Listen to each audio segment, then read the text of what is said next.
যদা বিনিয়তং চিত্তং আত্মনি এব অবতিষ্ঠতে নিস্পৃহ সর্বকামেভ্যো যুক্ত ইত্যুচ্যতে তদা যথা দীপ নিবাতস্থ নিঙ্গতে সোপমাশ্রিতা যোগিন যত চিত্তস্য যুঞ্জত যোগমাত্মন যত্র পরমতে চিত্তং নিরুদ্ধং যোগসেবয়া যত্র চৈবাত্মনাত্মানং পশ্যন্নাত্মনি তুষ্যতি সুখমাত্যন্তিকং যত্তদ্বুদ্ধিগ্রাহ্যমতীন্দ্রিয়ং ব্যক্তি যত্র ন চৈবায়ং স্থিতশ্চলতি তত্তত যং লব্ধা চাপরং লাভং মন্যতে নাধিকং তত যস্মিন স্থিতো ন দুঃখেন গুরুনাপি বিচাল্যতে তং বিদ্যাৎ দুঃখ সংযোগ বিয়োগং যোগ সঙ্গীতং স্বনিশ্চয়েন যোক্তব্য যোগ অনির্বিন্ন চেতসা। 18 নম্বর শ্লোক থেকে অভ্যাস যোগে 23 নম্বর শ্লোক পর্যন্ত, অর্থাৎ 18, 19, 20, 21, 22, 23 6টা শ্লোক শ্রী গোবিন্দ পার্থসারথী তিনি অর্জুনের কাছে শ্রীমদ্ ভগবদ্ গীতার অভ্যাস যোগের কথা বলতে গিয়ে যোগীর যোগযুক্তি হলো কিনা তার অনুভবের কথা জানালেন। অর্থাৎ এই হলে যোগে তুমি প্রতিষ্ঠিত, এই হলে তোমার যোগ সিদ্ধ হলো, এই হলে তুমি যোগী হতে পারলে, এই হলে তোমার ধ্যান সার্থক হলো, যোগ সাধনা সার্থক হলো, এই হলে তোমার আত্মানুভূতি জাগবে, এই হলে তোমার যোগ সত্যি তোমার যে আসনে বসা সেই আসনে বসাটা সার্থক হলো বা সার্থক হবে। এগুলো বলে গেলেন কেন? ওই যে যোগসিদ্ধির কথা বারবার বলছেন, যোগসিদ্ধি যোগসিদ্ধি যোগানুভূতি যোগানুভূতি, এটা বোঝাবার জন্য, এটা মানুষকে ধরিয়ে দেওয়ার জন্য গোবিন্দ কতগুলো শ্লোক নিলেন, কতগুলো আলোচনা এলেন, বিশেষ আলোচনা। যদা বিনিয়তং চিত্তং, আমি একই কথা বারবার বলছি কেন জানেন? এই অধ্যায়টা শুধু অধ্যায় নয়, শুধু অভ্যাস যোগ নয়, অনেক খুঁটিনাটি এর মধ্যে আছে। একটা মানুষের জীবনে যোগে যুক্ত হওয়া কিন্তু সাংঘাতিক ব্যাপার। আমরা সব সময় বিয়োগে যুক্ত হয়ে আছি, ঈশ্বর থেকে অনেক দূরে, ব্রহ্ম থেকে অনেক দূরে, পরমাত্মার অনুভব থেকে অনেক দূরে, আত্মানুভূতির থেকে অনেক দূরে। আমরা বিষয় তাড়নায় সবসময় চলছি, বিষয়ের পেছনে ছুটছি। এইরকম মানুষকে যদি গীতা বোঝাতে হয়, এইরকম মানুষকে যদি গীতার অভ্যাস যোগে আনতে হয়, তাহলে কথা বলতেই হবে বারবার, বারবার পেছনে হাঁটতে হবে, বারবার পেছনে তাকাতে হবে, বারবার পেছনের কথায় আলোচনায়, পেছনের কথার আলোচনায় আসতে হবে। অনেকে হয়তো মনে করছেন আমি একই কথা কয়েকদিন যাবৎ বলে যাচ্ছি, তা কিন্তু নয়। একই কথা বললেও আমার উদ্দেশ্য হচ্ছে এই রিক্যাপিচুলেশনের মাধ্যমে, পুনরুক্তির মাধ্যমে শ্রোতার অন্তরকে স্পর্শ করা, শ্রোতার হৃদয়ে ঢোকা, কথাগুলোকে নিয়ে শ্রোতার অন্তরে প্রবেশ করা। কারণ যারা শুনছেন তারা কিন্তু এইভাবে কোনোদিন গীতাকে আলোচনার মধ্যে আনেননি। গীতা শুধু একটু পুণ্য অর্জনের গ্রন্থ, গীতা শুনলে পুণ্য হয়, পুজো করলে পুণ্য হয়, আরতি করলে পুণ্য হয়, গীতা একবার একটু পড়ে রেখে দিলেই যথেষ্ট পুণ্য, আবার কি দরকার, এরকম একটা ভাব। অর্থাৎ সত্যিকারের গীতার বক্তব্যের মধ্যে ঢোকার ক্ষমতা আমাদের হয়নি এখন। যার হয়েছে তার হয়েছে, তিনি কিন্তু একান্তে আছেন, তারা একান্তে থাকেন। তারা মানুষের কাছে এসে বলবেনও না যে গো তোমরা একটু গীতা পড়ো, গীতা বোঝো, গীতার ভাব নিয়ে চলো, কখনো বলবেন না। কারণ তারা জানেন সাধারণ মানুষ বিষয়ী মানুষ, সাধারণ মানুষ বিষয়ের তাড়নায় চলে, সাধারণ মানুষের এই সম্পর্কে কোনো ধারণা নেই যে আমার জীবনে যেহেতু আমি মানুষ হয়েছি, একটু শিক্ষাও পেয়েছি, পরিবেশও পেয়েছি, কিন্তু তৎসত্ত্বেও কোনো যোগ সাধনার কোনো ইচ্ছা আমার নেই। আমি সংসার সাধনা করে যাচ্ছি, ভগবান সংসার করতে দিয়েছেন, বাবা মা বিয়ে দিয়েছেন, অতএব সেই বউ নিয়ে ছেলেগুলো নিয়ে ঘর করাটাই আমার উদ্দেশ্য। তাদের কি করে ভালো রাখবো এটাই আমার মুখ্য, এটাই আমার ভুল। বিষয়টা তা নয়। আমাদের প্রত্যেককেই কিন্তু ভাবী জীবনের জন্য একটু প্রস্তুত হওয়া দরকার। এরকম তো থাকবে না, এমন করে আমরা থাকতে পারবো না। আমাদের চলে যেতে হবে সবাইকে এই সংসার ছেড়ে। যতই ভালোবাসি না কেন বাড়িটাকেও ছাড়তে হবে, যতই ভালোবাসি না কেন ব্যাংক ব্যালেন্সটাও ছেড়ে যেতে হবে। আগে বুঝিয়ে দিয়ে যেতে হবে ছেলে মেয়েকে, সবাইকে, দেখো এই আমার রইল, এই তোমরা নিয়ে ভাগ করে। স্ত্রীকে বুঝিয়ে যেতে হবে, সবকিছু এইভাবে আমাদের ছেড়ে যেতে হবে, নির্মম ভাবে ছাড়তে হবে। কিন্তু আমাদের ভেতরটা কি তারপর চাই? আমরা মনে করি চিরকাল এখানে থাকবো, চিরকাল ভোগ করব, চিরকাল সুখে থাকবো, তা কিন্তু হয় না। তাদের যাওয়ার আগে একটা প্রস্তুতি তো দরকার, যাতে আগামী জীবনে এসে আস্তাকুর না ঘাটতে হয়। আমরা তো সবাই আস্তাকুর ঘেটে যাচ্ছি। রাগ করবেন না কেউ কথাগুলো শুনে, খুব ভালো করে চিন্তা করবেন। আস্তাকুর ঘাটা, নর্দমা ঘাটা, ড্রেন ঘাটা, গন্ধ বেরোচ্ছে সাংঘাতিক ড্রেন দিয়ে। আমি কাঠি দিয়ে নিজের বাড়ির ড্রেনটা ঘাঁটছেন, অনেককেই ঘাঁটতে হয়। সেই ড্রেন ঘাটার মতন আমরা সংসার ঘেটে চলেছি। এই অবস্থায় মানুষকে যদি একটু এগুতে হয়, তাহলে তার একটু আত্মানুভূতি দরকার, আত্মশোধন দরকার। পরিষ্কার এই জন্য আগের শ্লোকে বলে এসেছেন অভ্যাস যোগে যে অর্জুন, তুমি চেষ্টা করো নিজের আত্মাকে শুদ্ধ করতে। যোগম আত্মবিশুদ্ধ হয় তত্রৈকাগ্রম মনকৃত্তা যত চিত্তেন্দ্রিয় ক্রিয় উপবিশ্ব আসনে জিঞ্জাত যোগম আত্মবিশুদ্ধ হয়। ভেতরে যে আমি আছি, জীবাত্মা আছি, এটার 12 নম্বর শ্লোকের কথা। সেই জীবাত্মাকে শুদ্ধ করা দরকার।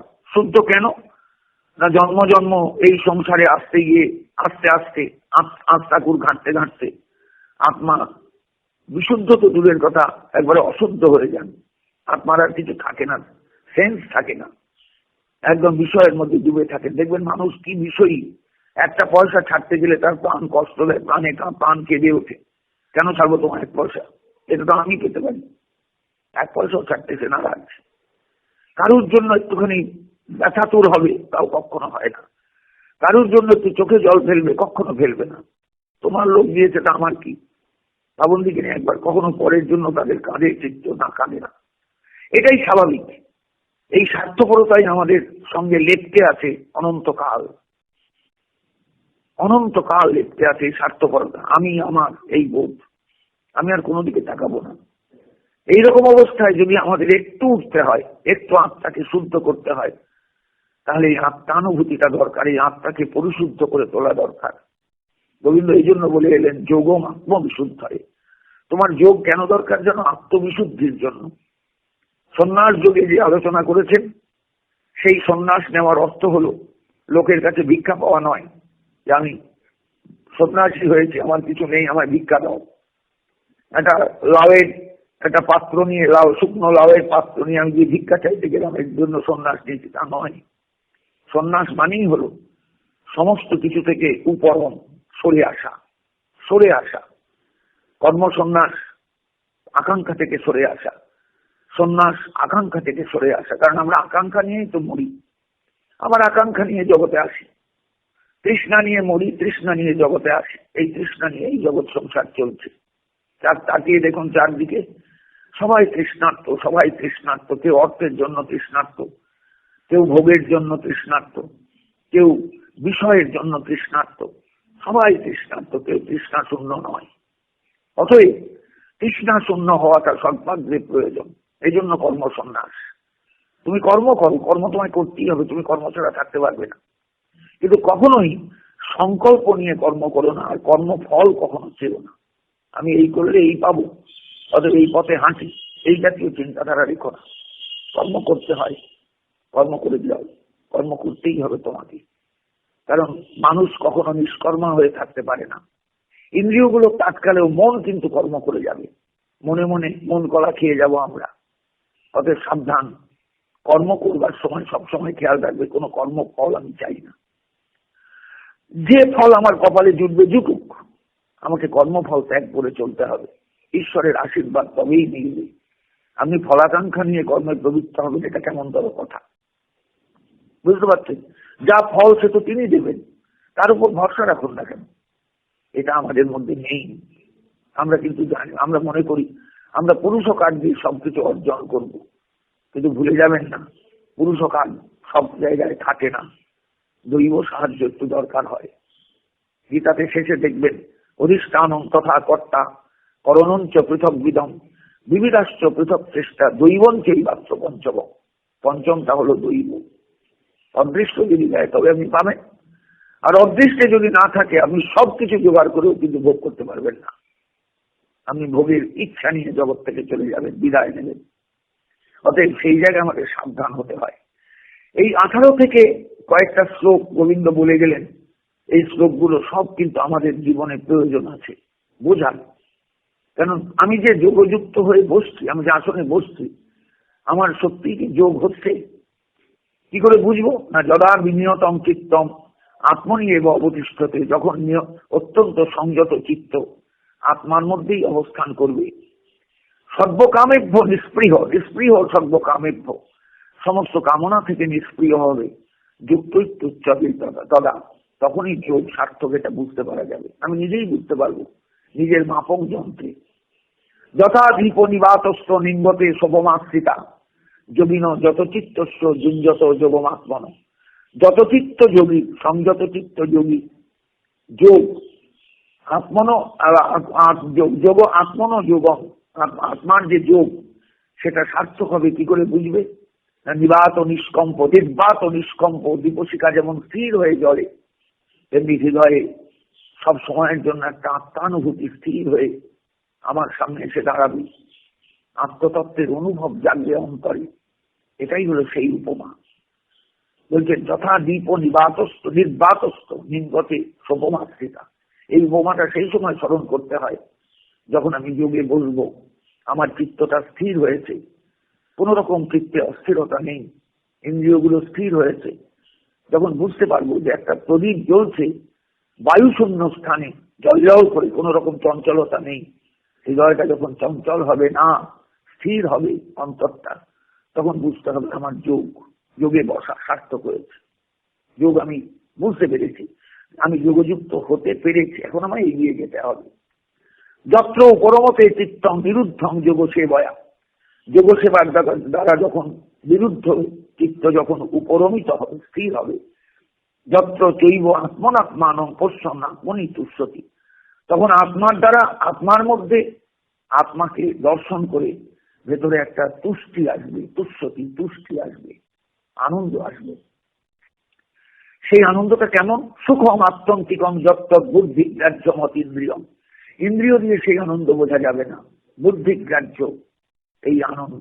বুদ্ধির স্তরে গিয়ে দাঁড়াবো, বুদ্ধির স্তরে দাঁড়িয়ে অনুভব করতে পারবো আমার ভেতরের আনন্দের কথা, যোগানুভূতির কথা, যোগসিদ্ধির কথা। ব্যক্তি যত্র ন চৈবায়ং স্থিতশ্চলতি তত্ত্বত, তখন তত্ত্বের থেকে, তত্ত্বত মানে আত্মস্বরূপ থেকে, ব্যক্তি যত্র ন চৈবায়ং, আর কখনোই, পরিষ্কার বলছেন, যত্র এবচ স্থিত তত্ত্বত ন চলতি, তত্ত্বের থেকে কখনো আর চিত্তটা সরে আসবে না। তখনই বোঝা যাবে আমার যোগে বসা সার্থক, আমি যোগানুভূতি লাভ করতে চলেছি। এগুলো ঢাক পিটিয়ে ঢোল পিটিয়ে বোঝাবার নয়, নিজের অনুভব দিয়ে ধরতে হবে। সেই অনুভবের কথাগুলো পরপর শ্লোকে বলে যাচ্ছেন ভগবান। জমলব্ধা চাপরং লাভং মুন্নতে নাধিকং তত, যস্মিন স্থিত ন দুঃখে ন গুরুনাপি বিচাল্যতে। এই অবস্থায় প্রচন্ড দুঃখ যদি জীবনে আসে, তথাপি চঞ্চলতা থাকবে না। আমি আপনাদের কাছে শিবাসের পুত্র বিয়োগের কথাটা বলেছিলাম এই জায়গায়, যে শিবাসের ছেলে মারা গেছে, ছেলে চাপা দিয়ে শিবাস মহাপ্রভু কীর্তনের আনন্দে মেতেছেন। মহাপ্রভু মনে দুঃখ পাচ্ছেন, কষ্ট পাচ্ছেন, কেন শিবাস আজকে তো আগের মতো আনন্দ হচ্ছে না, কি হল তোমার? না আমার তো কিছু হয়নি। শিবাস পরিষ্কার বলছেন আমার কিচ্ছু হয়নি, কিচ্ছু হয়নি, কিচ্ছু হয়নি। মহাপ্রভু কিন্তু বলছেন না না শিবাস, আমি কিন্তু আগের মতন আনন্দ পাচ্ছি না, তোমার এই গৃহে এই কীর্তনের আনন্দ আমি পাচ্ছি না। কি হয়েছে বলো, সত্যি কথা বলো। হাউ হাউ করে তার স্ত্রী কাঁদতে কাঁদতে এসেছেন, প্রভু এই হয়েছে ব্যাপার, ছেলেটা মারা গেছে। এত বড় কথা, তুমি সবকিছু ফেলে দিয়ে আমার কীর্তনে এসে যোগ দিয়েছ, যাতে আমার কোনো অতৃপ্তি না আসে। বুঝতে পারছেন ব্যাপারটা? জংলব্ধা চা পরম লাভং মন্যতে নাধিকং তত, যে যোগানুভূতি পেলে তখন আর কিছু ভালো লাগে না, আর কিছুকে ভালো মনে হয় না।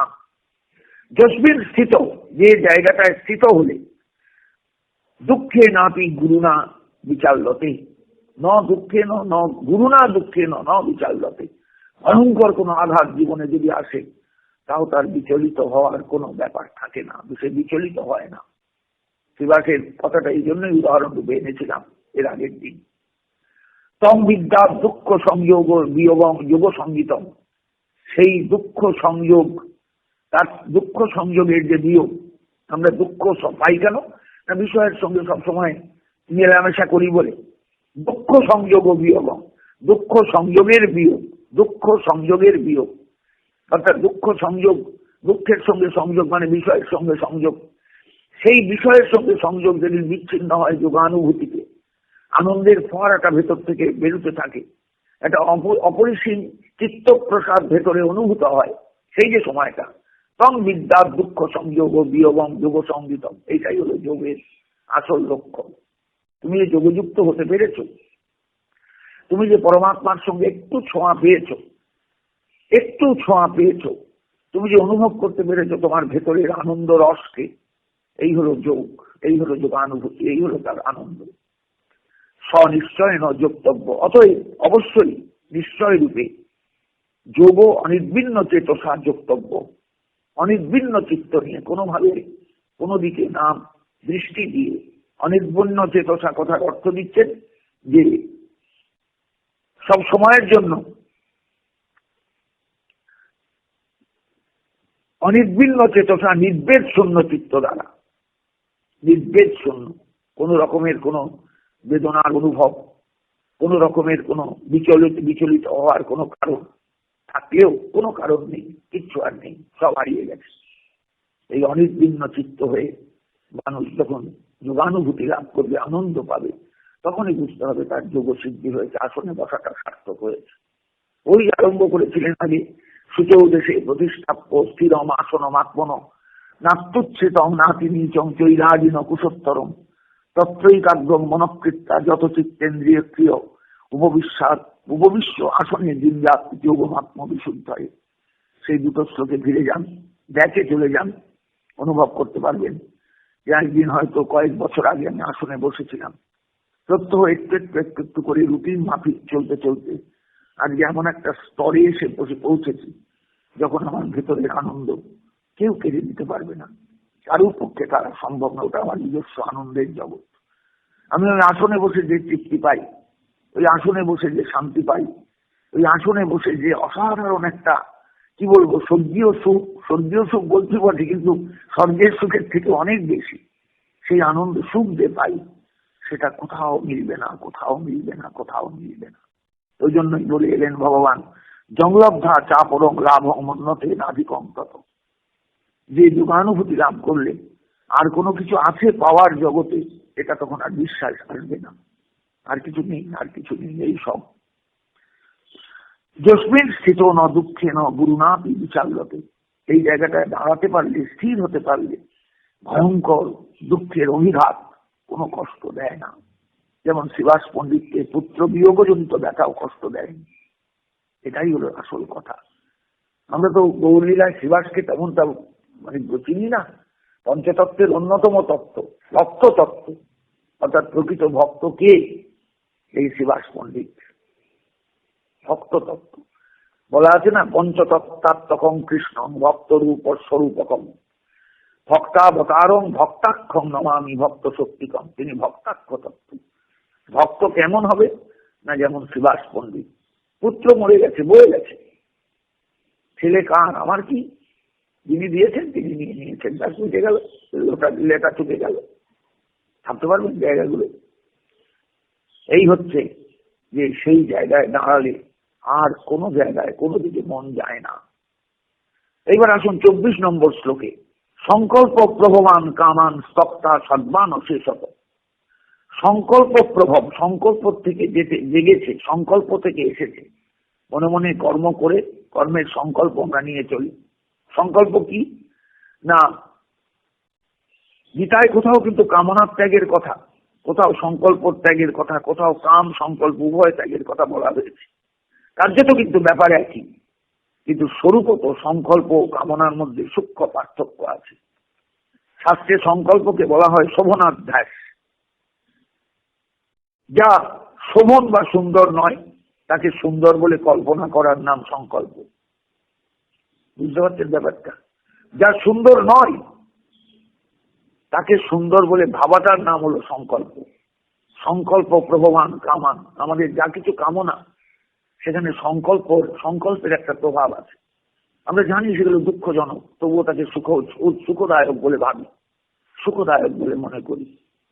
এই সংকল্প প্রভাব মানে সংকল্প থেকে জাত যে কাম, সেই কামকে সর্বপ্রকারে ত্যাগ করে মনসা এবং ইন্দ্রিয় গ্রাম বিনিয়ম্য সমন্তত, সব দিক থেকে যত রকমের আকর্ষণ আছে ইন্দ্রিয়ের সবকিছুকে বিনিয়ত করে আটকিয়ে মনের দ্বারা ইন্দ্রিয় গ্রামকে সংযত করে, সমস্ত ইন্দ্রিয় গ্রাম মানে সমূহ, এখানে গ্রাম মানে ভিলেজ নয়, কিন্তু গ্রাম মানে সমূহ, সমস্ত ইন্দ্রিয় গ্রাম চক্ষু কর্ণ নাসিকা জিহ্বা ত্বক নাক পানি বায়ু পাদ উপস্থ সব ইন্দ্রিয়গুলোকে আটকিয়ে শনৈর উপরমেত বুদ্ধার ধৃতি গৃহীতয়া, তুমি আস্তে আস্তে ধীরে ধীরে এগুবে।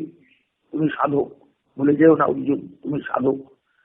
তুমি আস্তে আস্তে শনৈ উপরমেত ধীরে ধীরে বিষয় থেকে সরে আসবে। মনে রাখবেন, বিষয়ই হলো সবচেয়ে বড় জঞ্জাল, সবচেয়ে বড় আকর্ষক, সবচেয়ে বড় আমাদের ধ্বংসকারক। আত্মশুদ্ধির পথে এই বিষয়কে তাড়াতে হবে আগে। যেন কোনো বিষয়, কি খাওয়ার বিষয়, কি ভোগের বিষয়, কোনো বিষয় যেন আমাকে আটকাতে না পারে, আমাকে চঞ্চল করতে না পারে। শনৈর উপরমিত হবে, সরে আসবে ধীরে ধীরে। একদিনে হবে না, দুদিনে হবে না, 1 বছরেও না হতে পারে, 2 বছরেও না হতে পারে, কিন্তু চেষ্টা করলে একদিন হবে। বুদ্ধার ধৃতি গৃহীতয়া, বুদ্ধিপূর্বক বুদ্ধির দ্বারা ধৃতি গৃহীতয়া ধৈর্য ধারণ করে এই বিষয় থেকে নিজে সরে আসবে। কি করবে? আত্মসংস্থং মনকৃত্যা, মনকে আত্মার সঙ্গে যুক্ত করবে। মনের একটা যে ক্ষমতা, সেই মনের ক্ষমতা বিপুল বিশাল, সেই মনকে আত্মার সঙ্গে লাগাবে, আত্মসংস্থ করবে, আত্মার মধ্যে তাকে ডুবাবে। ন কিঞ্চিদপি চিন্তায়, কোনো কিছু চিন্তা করবে না, যে কেন এটা হলো না, কেন ওটা পারলাম না, এটা তো বাকি রয়ে গেল, এসব কিচ্ছু ভাববে না, কোনো কিছু ভাববে না। ধীরে ধীরে দেখবে সেই স্থির মন আস্তে আস্তে আরো স্থির হবে, আরো স্থির হবে, আরো স্থির হবে। এবং তারপরে কি হবে? পরিষ্কার রাজযোগ বা যোগের কথা শেষ করতে, যত নিশ্চরতি মনশ্চঞ্চল অস্থিরম ততস্তত নিয়মই তদ আত্মনি এবং বসন্ময়। চট করে কি পারবে? পারবে না। যত নিশ্চরতি মনশ্চঞ্চল অস্থির, মন ভীষণ চঞ্চল, এই আছে এই নেই, এই এখানে আছে এই পর মুহূর্তে চলে গেল কোথায়, এতে দুর্জয় আর কিছু নেই। মনের গতি ভয়ঙ্কর। শ্রীমদ ভাগবতে উদ্ধবকে শ্রীকৃষ্ণ বলছেন, উদ্ধব, মন মারাত্মক জিনিস, মনকে কন্ট্রোল করা যায় না, লাগাম পরানো যায় না। তাই বললেন যত নিশ্চরতি মনশ্চঞ্চল অস্থিরম, মন চঞ্চল, যে যেদিকেই ছুটুক না কেন, ততস্তত নিয়মময়ী তখনই সঙ্গে সঙ্গে মনের পেছনে লাগাম নিয়ে ছুটবে, মনকে লাগাম দেওয়ার জন্য। আত্মনি এবং বসন্ময়, তাকে আত্মার কাছে নিয়ে আসবে, নিজের কাছে নিয়ে আসবে। তুমি যা ভাবছো সেই ভাবনার জগতে মনকে এনে ফেলবে। প্রশান্ত মনসং ছেনং যোগিনং সুখমুত্তমং উপৈতি শান্ত রজসং ব্রহ্মভূতম অকল্মসং। এইবার রেজাল্টটা কি হবে? মনকে নিয়ে আসাতে আমি আজকে শুধু বলে যাচ্ছি, আপনাদের কাছে ব্যাখ্যায় যাবো আগামীকাল। বলছেন প্রশান্ত মনসং ছেনং এনং প্রশান্ত মনসং হি, এই প্রশান্ত মন যাকে তুমি লাগাম পড়ালে, যার ছোটা বন্ধ করলে, যোগিনং সুখমুত্তম, যোগীর সবচেয়ে সুখদায়ক। যোগী এটাই চান, মনকে লাগাম পড়িয়ে খোঁটায় বাঁধবে। এটাই তো দরকার, এটাই তো প্রয়োজন। উপৈতি শান্ত রজসম, এবং সেই মন তখন একটা শান্ত স্থান, শান্ত ভাব নেবে যখন তাকে লাগাম পড়ানো হলো, আটকিয়ে জানা হলো। ব্রহ্মভূতম অকল্মসম, অকল্মস যে ব্রহ্ম, সেই ব্রহ্মেতে তখন স্থির হবে সে, আত্মাতে স্থির হবে সে, ব্রহ্ম ভাব সে প্রাপ্ত হবে। অকল্মসম, পাপহীন যে ব্রহ্ম, পাপ কলমসহীন যে ব্রহ্ম, কলমস মানেই পাপ, মালিন্যহীন যে ব্রহ্ম, যে ব্রহ্মকে তুমি খুঁজে বেড়াচ্ছ, যে তত্ত্বকে তুমি খুঁজে বেড়াচ্ছ, যে ভাবনার জগতে ডুব দেওয়ার জন্য তুমি যোগে বসেছো, তুমি যার জন্য গীতাকে আশ্রয় করেছো, সেই গীতোক্ত সেই ব্রহ্মভাব, অকলমস যে ব্রহ্মভাব তুমি প্রাপ্ত হবে। এটাই ব্রহ্মভূত হওয়া। অর্থাৎ ব্রহ্মবিদ ব্রহ্মৈব ভবতি, যিনি ব্রহ্মবিদ তিনি ব্রহ্ম হয়ে যান। অর্থাৎ জগৎটা তো সমস্তই তো ব্রহ্মময়, কাঠ মাটি পাথর কাদা মাংস নোংরা জিনিস সবই তো, সব দেহের যা কিছু আছে সবই তো ব্রহ্মময়। সেই ব্রহ্ম ভাবটা তুমি অনুভব করবে তোমার সত্তায়, তোমার অনুভবে। এটা চারটিখানি কথা নয়, কিন্তু গীতার এই অভ্যাস যোগটাকে যদি অনুভব করতে পারেন তিনি জীবনে চরম সার্থক হলেন, মনে রাখবেন, চরম সার্থক। তিনি যোগে বসুন বা না বসুন, যদি অনুভব করতে পারেন সত্যিকারের অনুভবে যদি পান, তাহলে তার জীবনের সার্থকতা আসবে প্রচুর মাত্রায়, প্রচুর মাত্রায়। এটা দরকার। জঞ্জন্যে এবং সদাত্মানম যোগী বিগত কলমশ সুখে ব্রহ্ম সংস্পর্শম অত্যন্তম সুখমুষ্ণতে। এইভাবে যদি যোগী বিগত কলমশ হয়ে সমস্ত মালিন্য থেকে মুক্ত হয়ে আত্মাকে সবসময় যদি যুক্ত রাখতে পারেন, গুঞ্জন এবং গুঞ্জন এইভাবে যদি যুক্ত করতে করতে চলেন সমস্ত সত্তাটাকে আত্মার সঙ্গে, নিজের সত্তাটাকে আত্মার সঙ্গে, সুখে ন ব্রহ্ম সংস্পর্শম অত্যন্ত, তখন তিনি পরম সুখে ব্রহ্ম সংস্পর্শ অনুভব করেন, অত্যন্ত ব্রহ্ম সংস্পর্শম, যা কোনোদিন তিনি পাননি, যে আনন্দ কোনোদিন কোথাও পাননি, এমনকি নারী সম্ভোগেও পাননি, কোনো সম্ভোগেই পাননি। সুখমস্তুতে সেই সুখ তখন তিনি অর্জন করেন, সুখ লাভ করেন। আমি জানি না আপনাদের কাছে বোঝাতে পারলাম কিনা। একদিনে হবে না, সেই জন্য আমি আর এগুবো না, চট করে আস্তে আস্তে যাব, আবার পেছনে আসবো, আবার সামনে এগুবো। আজকে একটু সামনে এগুলাম, কালকে আবার পিছুতে হবে। কিন্তু তবু আমার অনুরোধ আপনাদের কাছে, গ্রন্থ সামনে নিয়ে শ্লোকগুলোকে পড়তে পড়তে, দেখতে দেখতে আস্তে আস্তে এগুবার চেষ্টা করবেন। এই জায়গাগুলো আমাদের বোঝার দরকার, বোঝার প্রয়োজন আছে, অত্যন্ত প্রয়োজন আছে। হ্যাঁ, ছোট ছোট বাচ্চা হয়তো বুঝবে না, কিন্তু যারা বড় আছেন সংসারে তারা নিজেরা আগে বুঝবেন, ভবিষ্যতে বাচ্চাদেরও বোঝাবার চেষ্টা করবেন। তুমি এইভাবে যোগযুক্ত হও। সংস্কার না থাকলে কিছু হয় না, বিশ্বাস করুন। পূর্ব জীবনের একটু সংস্কার চাই। অতএব সেই সংস্কার যাতে আপনার সন্তানের মধ্যে আসে, সংস্কার যাতে তৈরি হয়, তার জন্য তাদেরও একটু বোঝাবার চেষ্টা করবেন যে বাবা, জগতে অনেক কিছু পড়বার পাবে, কিন্তু গীতাটা পড়া ছেড়ো না, গীতাটা বোঝা ছেড়ো না, গীতার ভেতরে একটু ঢুকবার চেষ্টা করো। এই দেখো, আমিও বুড়ো বয়সে গীতা নিয়ে বসেছি, এটা বুঝিয়ে তাকে বোঝাবেন। এইভাবেই নিজের গৃহকোণে একটা হ্যাবিট করে তুলবেন, একটা অভ্যাস করে তুলবেন। এইটাই অভ্যাস যোগ, এইটাই অভ্যাস যোগ, এইটাই অভ্যাস যোগ। সকলে ভালো থাকবেন, সুখে থাকবেন, আনন্দে থাকবেন, শ্রীমদ্ ভগবত গীতা জননীর চরণে প্রপন্ন হয়ে থাকবেন। আশীর্বাদ করবেন একটু আমাকে। জয় নিতাই, জয় গৌরহরি, জয় শ্রীমদ্ ভগবত গীতা।